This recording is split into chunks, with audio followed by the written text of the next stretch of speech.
It's called Down to the Crossroads. And it has an epigraph from the blues song Crossroads by Robert Johnson. I went down to the crossroads, fell down on my knees. Robert Johnson. On each side of the center stripe of the winding night road, matching orange reflectors rise just above the asphalt's black. And each pair of these reflectors tonight are watching me with the burning eyes of ghost alligators whose bodies are hidden beneath the surface of this dark, twisting river of oil. And we are not riding on the moaning black snake of voodoo.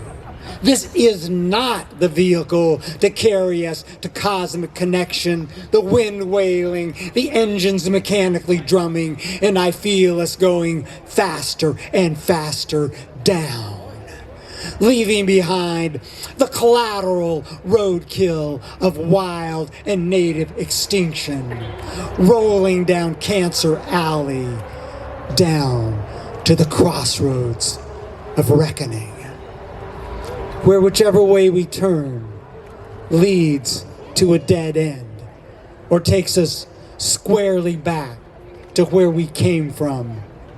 Caught in the karma of car culture, we can't drive our way out of this box.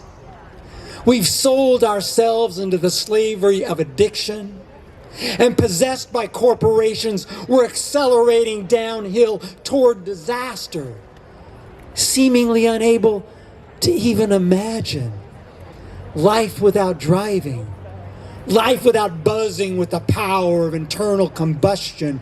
And the whole planet is being sucked into this smoking, burning undercurrent, while the devil rides shotgun, humming to himself, thinking he's got a deed guaranteeing he can keep on mining our collective soul for his power.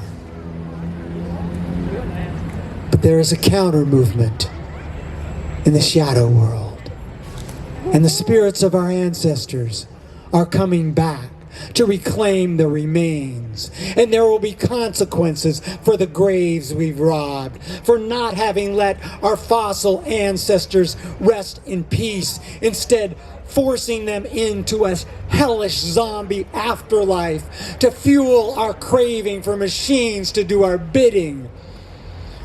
They are coming back to collect the unpaid tolls for all that we have run over and all that we have paved, to teach us some respect and to help us find our way. And here at the crossroads doesn't have to be where our minds and bodies go separate ways, where our love is crucified, and where we pawn our souls for energy. We can stop here, turn the engine and headlights off, get out of our cars, stretch and breathe, let go of the weight we're carrying, walk away from the madness, open ourselves to the beauty of the night sky, to the life of the world, to synchronicity. Offer ourselves to love, to the gods, to the wild future still evolving here on this sacred ground of graves. Kneel and touch the earth, and we're home.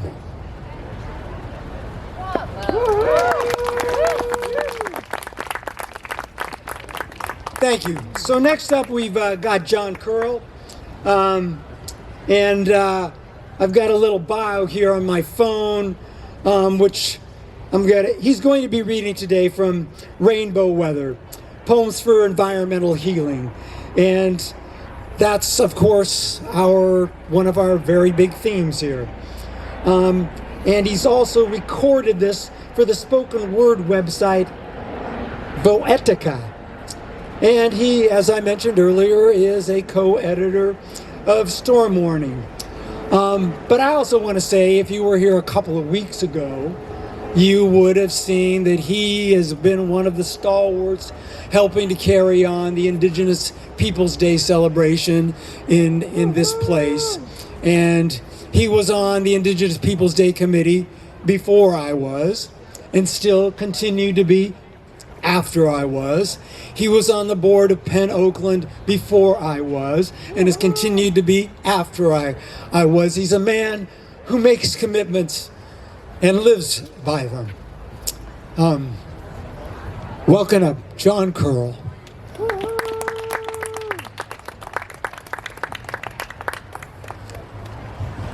Thank you so much, Kirk. By the way, I have a few review copies of Rainbow Weather. So if anybody would like a review copy, a free review copy, come up to me later, and I'll give you one. Conjuring realignment. Here we are in this blind-sided alley of dying and living, in these rasping gasps of what they flatteringly call civilization. Lucky us, we've reached it in our lifetimes.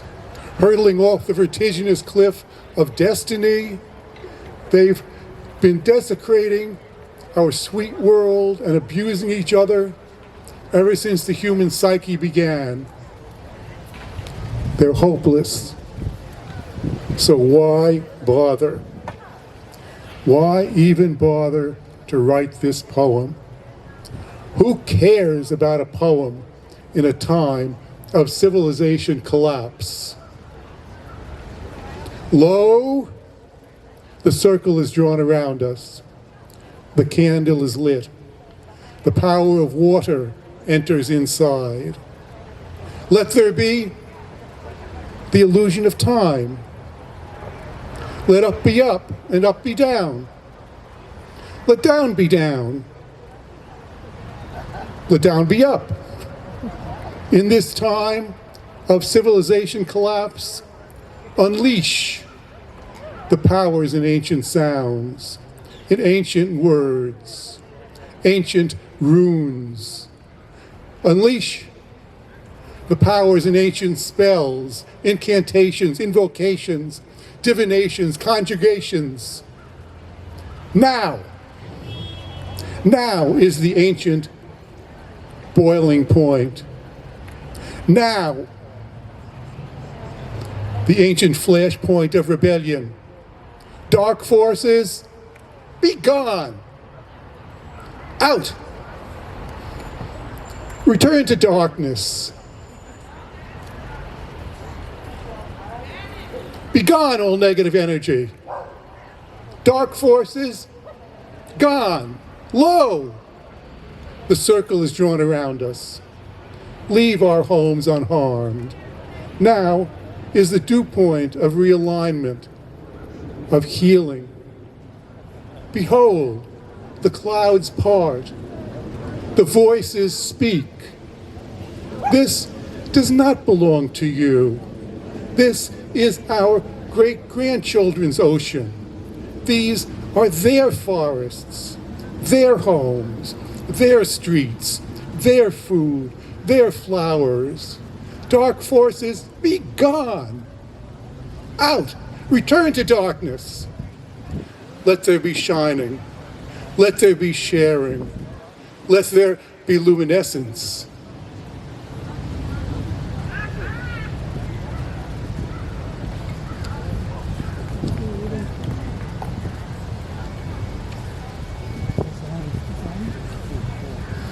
She said, he said.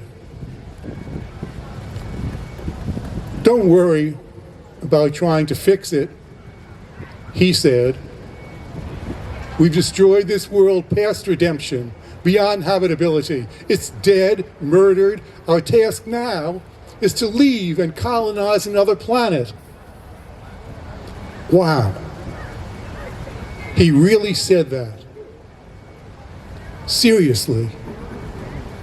He imagines heroically saving humanity from extinction by escaping to some spacesuit utopia in the stars. That is a Puritan's eye. Escaping the corrupt old world, reinventing yourself in a new city on a hill, in an imagined tabula rasa, the eye of the imperialist, dreaming that there is always some new pristine place to start over again and plunder, even now when people have pillaged the entire earth and there is no place left here to plunder. Then go if you must, she said, to your own suicide. But don't expect me to buy you that spaceship. Even if life really did come here long ago from the stars, she said. And even if that means we are star people too. Even so, we have been here so long. We are now and forever Earth people.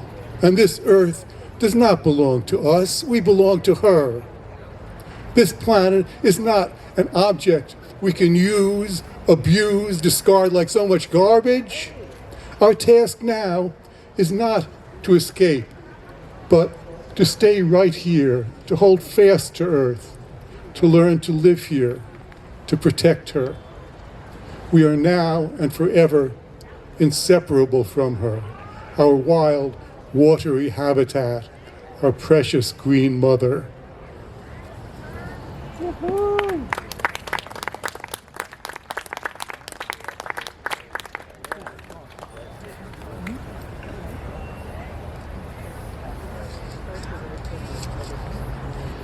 The lake of our emergence. What is a word? A meaningful vibration.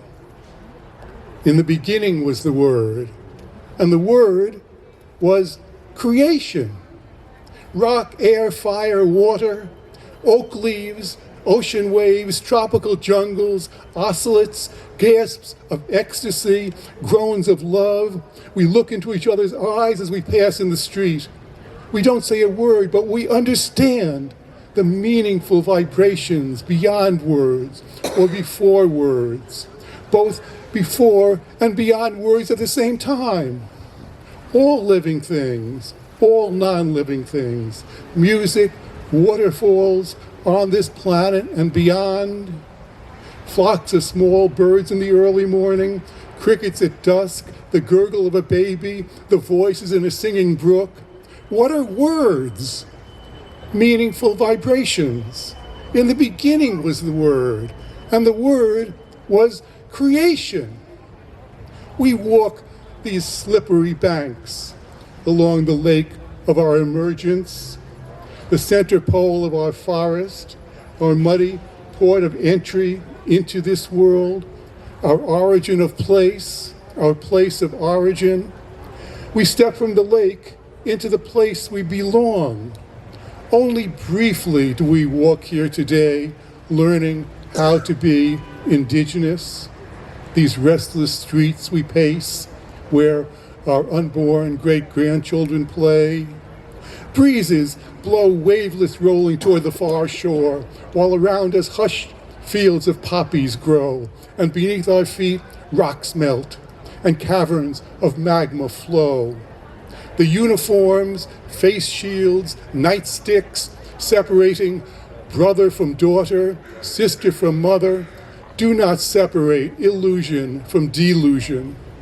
All truth is recreated each morning when a small bird peeks out of a nest hidden in a lilac bush by the water's edge. To be able to walk here since the world began is a gift of inexpressible joy. Who gets to claim this wild, watery homeland as their own. Who gets to call it home? Every place is the center of the world, and everywhere is our place of origin. Wow. And I'll finish with the title poem, Rainbow Weather. Dueling with the devil in the eye of the hurricane. Venus in retrograde. Aries rising. Dark spots cover the sun. Predators without shame. Nothing true under their darkness. Nothing new under their guns. Nothing to eat but dog's bane and wolf's bane. Nothing to cast but blame. Nothing can change without struggle and pain, but nothing can stay the same. But those murmurs in the gales, gusting all around us, think of something just beyond the storm. Rainbow weather's rolling in. I can smell it. I swear it. Rainbow weather's rolling in like dawn. Armies marching through the night. Monumental crimes and blunders. Scorched cliffs all around us. Centuries of rape and plunder. Bats flocking together. Centipedes abusing power. Jackals sniffing every crack for lovers in a secret bower. But those murmurs in the gales, gusting all around us, sing of something just beyond the storm. Rainbow weather's rolling in. I can smell it. I swear it. Rainbow weather's rolling in like dawn.